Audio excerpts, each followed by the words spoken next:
Well, we've all heard the anti-aging mantra, 50 is the new 30 or 60 is the new 40, but the CEO of AARP, Jenkins, says, 50 is the new 50. And she's here to explain why and tell us about her new book. Hi, Joanne. Good morning. So 50 is the new 50, huh? Oh, absolutely. And what I like to say is 50 is the new 50 and it looks good, and that we are aging in a very different ways than our parents or grandparents, and that we should feel good about where we are in life, whether that's 50 or 60 or 70 or beyond. You know, I'm really glad to hear you say it that way, because I know, like, sometimes I'll think back to when my parents were the age I am now, and I think, gosh, they seem so much older. Is that how old I look? Well, I've done the same thing, I have to say. And I think that's it's important that we recognize that the way we are aging is changing, and that with scientific advancements and medicine, that we are living and doing things that our parents or grandparents weren't able to do. We're going to live another 20 or 30 years past what was traditional retirement age early on in the early 1900s. And so we need to start thinking and focusing on how we're going to live, not how we're going to age. Interesting. And what are some of the ageism factors that are a challenge these days? Well, what I like us to focus on is around three areas of what I call health, wealth, and self.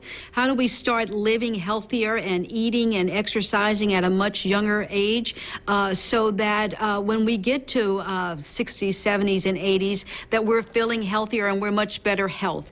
That we focus on wealth or finances so that we don't outlive our money. We just can't depend on Social Security. We need to start saving at a much younger age, even if that amount is small, and that we need to focus on ourselves and take responsibility in finding real meaning and purpose in our own lives that's going to allow us to live and age in a more productive way.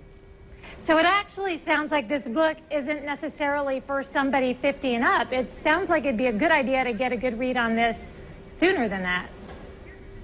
Well, we like to say that the whole disrupt aging movement is ageless, that we need to be focusing on, as you said, at a much younger age. And the healthier we live in our younger ages, the more healthier we will be as we get into our 60s, 70s, and 80s. The fastest growing age group in this country is the group of people who are 85 and older, and the second is people who are over the age of 100. So we have an extended, what I call an extended middle age, that's going to allow us to have an extra 20 or 30 years of life. How about that? And you mentioned age disruptors. That's a good thing, right?